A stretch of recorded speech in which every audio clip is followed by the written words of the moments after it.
आज हम आपकी सामाजिक विज्ञान इतिहास विषय में हमारे अतीत भाग 1 इतिहास की पाठ्यपुस्तक के अध्याय 8 अशोक एक अनोखा सम्राट जिसने युद्ध का त्याग किया। तो अशोक जो इतिहास में अशोक महान के नाम से भी विख्यात है। तो यहाँ पर एक दिया कि रोशन को जब अपने दादाजी से जन्मदिन पर कड़क नोट मिले तो उसने अपने हाथ में देखा, हाथ में रखा दबा रखा था, तो उसे एक नया सीडी खरीदने का मन था। लेकिन जब उसने नए कड़क नोट को देखा, छूकर महसूस करना चाहती थी, तो उसने पाया कि नोट के दाहिनी तरफ गांधी जी का एक मुस्कुराता चेहरा बना था और बाईं तरफ छोटे छोटे शेर चित्रित थे। तो सोचा आखिर ये शेर यहाँ क्यों बने हुए हैं। तो एक बहुत बड़ा राज्य, एक साम्राज्य। तो हम जिन शेरों के चित्र रुपये पैसों पर देखते हैं उनका एक लंबा इतिहास है। उन्हें पत्थरों को काट कर बनाया गया, फिर उन्हें सारनाथ में एक विशाल स्तंभ पर, एक खंभे पर स्थापित किया गया। इतिहास के महानतम राजाओं में से एक अशोक के निर्देश पर इनके जैसे कई स्तंभों और पत्थरों पर अभिलेख उत्तीर्ण यानी लिख कर उनकी बातों को लिखा गया, जिन्हें अभिलेख कहते हैं, खोद कर किया गया। तो अशोक जिस साम्राज्य पर शासन करते थे उसकी स्थापना उनके दादा चंद्रगुप्त मौर्य ने 2300 साल पहले की। चाणक्य या कौटिल्य एक ही व्यक्ति के नाम के एक बुद्धिमान व्यक्ति ने चंद्रगुप्त की सहायता की। चाणक्य के कई विचार हमें उनके द्वारा लिखी गई एक पुस्तक है अर्थशास्त्र, उसमें मिलते हैं। तो वंश, जब एक ही परिवार के कई सदस्य एक के बाद एक राजा बनते हैं तो उन्हें एक ही वंश का कहा जाता है। मौर्य वंश में 3 महत्वपूर्ण राजा हुए, चंद्रगुप्त, उनका बेटा बिंदुसार और बिंदुसार का पुत्र अशोक। तो ये चित्र है जो लिया गया था। तो सारनाथ में अशोक की लाट है जिस पर इस तरह से शेरों वाला स्तंभ बना हुआ है। इसी में अशोक चक्र भी बना हुआ, 4 मुंह वाले शेर भी बने हैं, नीचे वो कमल है। तो उनके साम्राज्य में बहुत से नगर थे और मानचित्र में उन्हें काले बिंदुओं से दिखाया गया है। इनमें साम्राज्य की राजधानी पाटलिपुत्र, उज्जैन और तक्षशिला जैसे नगर प्रमुख थे। तक्षशिला उत्तर पश्चिम और मध्य एशिया के लिए आने जाने का मार्ग था। दूसरी तरफ उज्जैन उत्तरी भारत से दक्षिणी भारत जाने वाले रास्ते पड़ता था। शायद नगरों में व्यापारी, सरकारी अधिकारी और शिल्पकार रहा करते थे। तो तक्षशिला तो अब पाकिस्तान में चला गया है। साम्राज्य के बहुत बड़े क्षेत्रों में किसानों, पशुपालकों के गांव बसे हुए थे। मध्य भारत जैसे इलाकों में जाता हिस्सा जंगलों से भरा था। वहाँ पर लोग फल फूल का संग्रहण यानी इकट्ठा करते थे, जानवर का शिकार करके जीविका चलाते थे। साम्राज्य के अलग अलग इलाकों में लोग विभिन्न भाषाएं बोलते थे। वे लोग शायद अलग अलग तरह का भोजन करते थे, जो यहाँ तक कि अलग अलग किस्म की पोशाक भी पहनते थे। तो ये नक्शा है, देखिए, मौर्य साम्राज्य, उस युग के प्रमुख नगर और अभिलेखों के प्राप्ति स्थल। तो ये सब देखिए, इस समय ये स्थान जो है पाकिस्तान में है। यहाँ तक अशोका साम्राज्य था, ये पाकिस्तान में या अफगानिस्तान है, सॉरी। और इधर ये हैं, यहाँ पर पूरे दक्षिण भारत तक है। अब देखिए राज्य साम्राज्य से कैसे भिन्न है। साम्राज्य जो होते थे वो राज्यों से बड़े होते थे, उनकी रक्षा के लिए बड़ी सेनाओं की ज़रूरत होती थी, इसलिए सम्राटों को राजाओं की तुलना में ज़्यादा संसाधनों की ज़रूरत होती थी। इसी कारण उन्हें बड़ी संख्या में कर इकट्ठा करने वाले अधिकारियों की ज़रूरत होती थी, कर यानी कि टैक्स। फिर है साम्राज्य का प्रशासन। मौर्य साम्राज्य बहुत बड़ा था, अलग अलग हिस्सों पर अलग अलग ढंग से शासन किया जाता था। पाटलिपुत्र और उसके आसपास के इलाकों पर सम्राट का सीधा नियंत्रण था। इस इलाके के गांवों और शहरों के किसानों, पशुपालकों, शिल्पकारों, व्यापारियों से कर इकट्ठा करने के लिए राजा अधिकारियों की नियुक्ति करता था। जो राजा के आदेशों का उल्लंघन करते थे, अधिकारी उनको सजा देते थे। इनमें से कई अधिकारियों को वेतन भी दिया जाता था। संदेशवाहक होते थे, एक जगह से दूसरी जगह घूमते थे, और राजा के जो जासूस होते थे वो अधिकारियों के कामों पर नजर रखते थे। इन सबके ऊपर सम्राट था, जो राज परिवार एवं वरिष्ठ मंत्रियों की सहायता से सब पर नियंत्रण रखते थे। मौर्य साम्राज्य के भीतर कई छोटे क्षेत्र या प्रांत थे। इन पर तक्षशिला या उज्जैन जैसी प्रांतीय राजधानियों से शासन किया जाता था। कुछ हद तक पाटलिपुत्र से इन क्षेत्रों में नियंत्रण रखा जाता था और अक्सर राजकुमारों को वहाँ का राज्यपाल, गवर्नर बनाकर भेजा जाता था। लेकिन ऐसा लगता है कि इन जगहों पर स्थानीय परंपराओं, नियमों को ही माना जाता था। प्रादेशिक केंद्रों के बीच बहुत बड़े क्षेत्र थे। इनके इलाकों में मौर्य शासक सिर्फ मार्गों और नदियों पर नियंत्रण रखने की कोशिश करते थे, जो कि आवागमन यानी आने जाने के लिए महत्वपूर्ण थे। यहाँ से उन्हें जो भी संसाधन, जो भी सामान, कर और भेंट के रूप में मिलता था, उसे इकट्ठा किया जाता था। उदाहरण के लिए अर्थशास्त्र पुस्तक में लिखा है कि उत्तर पश्चिम कंबल के लिए और दक्षिण भारत सोने और कीमती पत्थरों के लिए प्रसिद्ध है। संभव है संसाधन नजराने के रूप में इकट्ठे किए जाते। नजराना यानी कि भेंट। जहाँ कर नियमित ढंग से इकट्ठा किए जाते थे, वहीं नजराना अनियमित रूप से जब भी संभव हो इकट्ठा किया जाता था। ऐसे नजराने विविध पदार्थों के रूप में प्रायः ऐसे लोगों से दिए जाते थे जो स्वेच्छा से इसे देते थे। स्वेच्छा यानी कि अपनी इच्छा से। अब राजधानी में सम्राट, तो यहाँ पर एक पूरा विवरण है। मेगास्थनीज जो कि चंद्रगुप्त के दरबार में पश्चिमी एशिया की यूनानी राजा सेल्यूकस निकेटर का राजदूत था। मेगास्थनीज जो कुछ देखा यहाँ पर वो उसने लिखा। तो उसने पूरा ये लिखा हुआ है। पाटलिपुत्र जो कि इस समय आधुनिक पटना बिहार की राजधानी है, उसके बारे में भी उसने ये लिखा हुआ है यहाँ पे।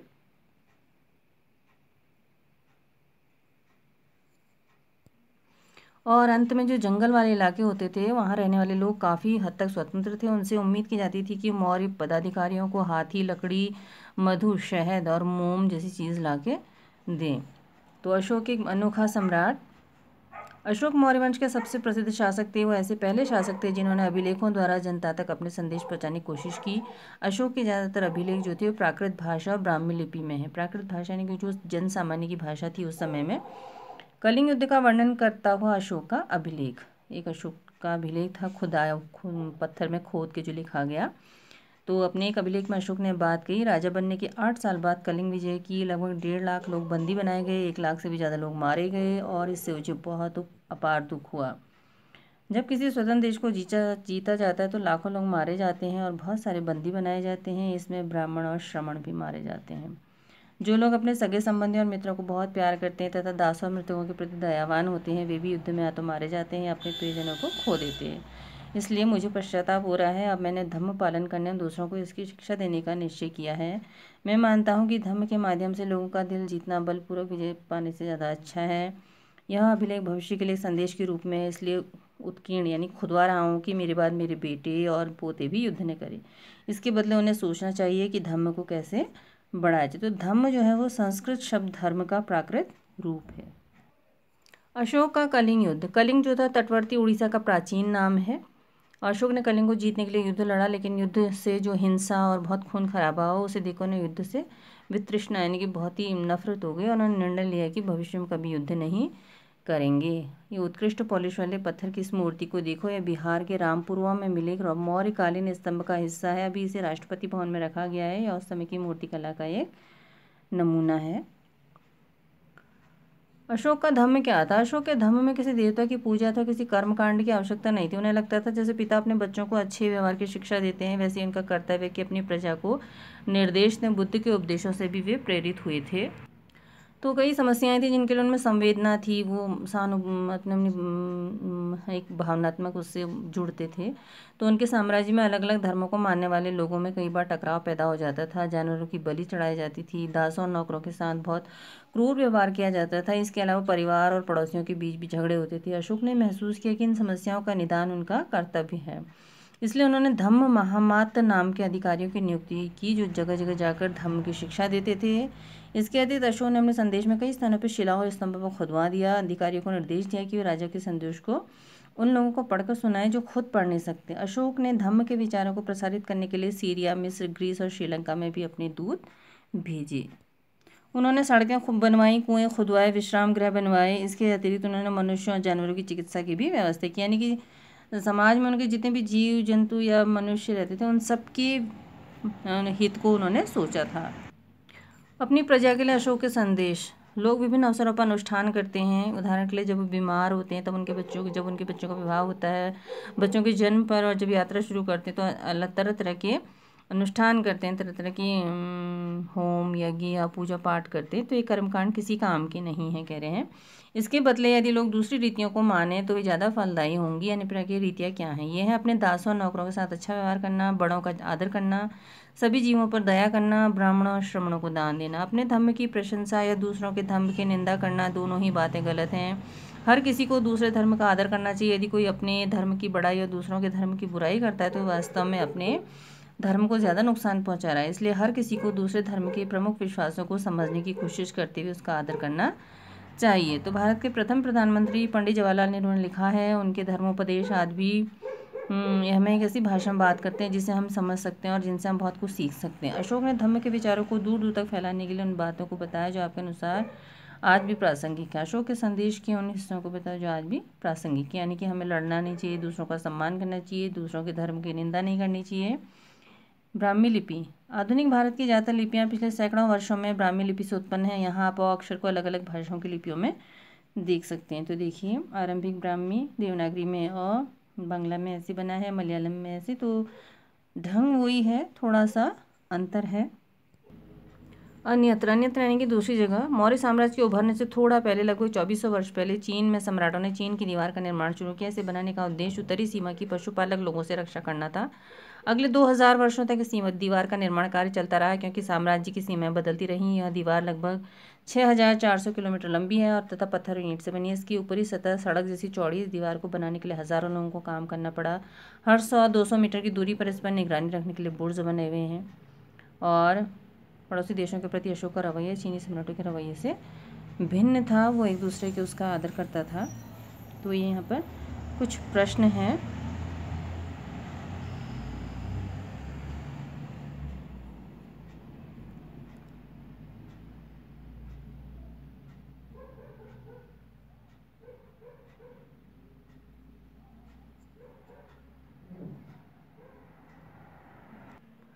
ये है रेशम मार्ग सहित महत्वपूर्ण व्यापारिक मार्ग हैं। उस टाइम के नाम अलग हैं, इस टाइम के थोड़ा अंतर है। ये रोम है, रोम साम्राज्य तो वही है। भूमध्य सागर, काला सागर और ये हैं।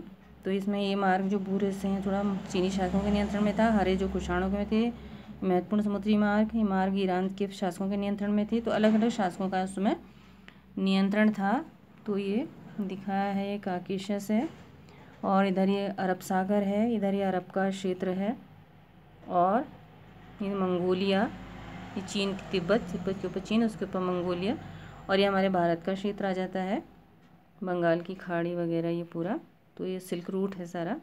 तो चीनी, भारतीय, ईरानी, अरबी, यूनानी तथा रोमन व्यापारियों ने आदान प्रदान में भाग लिया। दक्षिण भारत के पत्तन काली मिर्च और अन्य मसालों के निर्यात की दृष्टि से महत्वपूर्ण थे। और मानचित्र में पोडुका जो दक्षिण भारत में था, अरिका मेडुका ये रोमन नाम था। ये दिख रहा है यहाँ पे तमिलनाडु में इस समय। तो इस तरह से हमारा उस टाइम का नक्शा है, प्राचीन सिल्क रूट जो था। फिर देखिए आगे की बात, लगभग 2200 वर्ष पहले मौर्य साम्राज्य का पतन हो गया। इसके स्थान पर 7 अन्य जगहों पर भी कई नए राज्यों का उदय। पश्चिमोत्तर तथा उत्तर भारत के कुछ भागों में करीब 100 सालों तक हिंद यवन यानी यूनानी राजाओं का शासन रहा। इसके बाद पश्चिमोत्तर, उत्तर तथा पश्चिमी भारत पर शक नामक मंद एशियाई लोगों का शासन स्थापित हुआ। इनमें से कुछ राज्य लगभग 500 वर्षों तक टिके रहे, जबकि शक शासकों को गुप्त शासकों से पराजय नहीं मिल गई। शकों के बाद कुषाण लगभग 2000 वर्ष पहले का शासन स्थापित हुआ और ये हिंद यवन सिक्का, हिंद यूनानी। उत्तर तथा मध्य भारत के कुछ इलाकों में मौर्य सेनानायक पुष्यमित्र शुंग ने एक राज्य की स्थापना की। शुंगों के बाद कर्ण और कुछ और वंशों का शासन तब तक चला जब तक लगभग 1700 वर्ष पहले गुप्त साम्राज्य की स्थापना, कुषाण सिक्का है, हुई। पश्चिम भारत के कुछ हिस्सों पर शकों का शासन था। यहाँ पश्चिमी भारत और मध्य भारत पर शासन कर रहे सातवाहन वंश शासकों के साथ इनके कई युद्ध हुए। लगभग 2100 साल पहले स्थापित सातवाहन राज्य लगभग 400 सालों तक टिका रहा। लगभग 1700 वर्ष पहले मध्य और पश्चिमी भारत में वाकाटक वंश का शासन स्थापित हुआ। दक्षिण भारत में 2200 से 1800 साल पूर्व के बीच चोलों, चेरों और पांड्यों ने शासन किया। लगभग 1500 साल पहले पल्लवों और चालुक्यों के 2 बड़े राज्यों की स्थापना हुई। इसके अलावा और भी कई अन्य राजा और राजा थे। इसके बारे में उनके सिक्कों, पांडुलिपियों और पुस्तकों से पता चलता है। इन सबके साथ साथ ऐसे अनेक परिवर्तन हुए जिसमें सामान्य स्त्री पुरुषों का महत्वपूर्ण योगदान था। ये शक सिक्का है। कृषि का प्रसार, नए शहरों का विकास, उद्योग और व्यापार में प्रगति हुई। व्यापारियों ने एक तरफ जहां उपमहाद्वीप के अंदर और बाहर जमीन के रास्तों की खोज की, वहीं पश्चिम एशिया, पूर्वी अफ्रीका और दक्षिण पूर्वी एशिया के समुद्री रास्ते भी खुले। मंदिरों, स्तूपों और अन्य इमारतों का निर्माण हुआ, किताबें लिखी गई, वैज्ञानिक खोजें हुई। ये सब बातें साथ साथ हो रही थी। तो आगे भी हम इनके बारे में पढ़ेंगे। ये सातवाहन सिक्का है। तो thank you for watching. Please like, share and subscribe.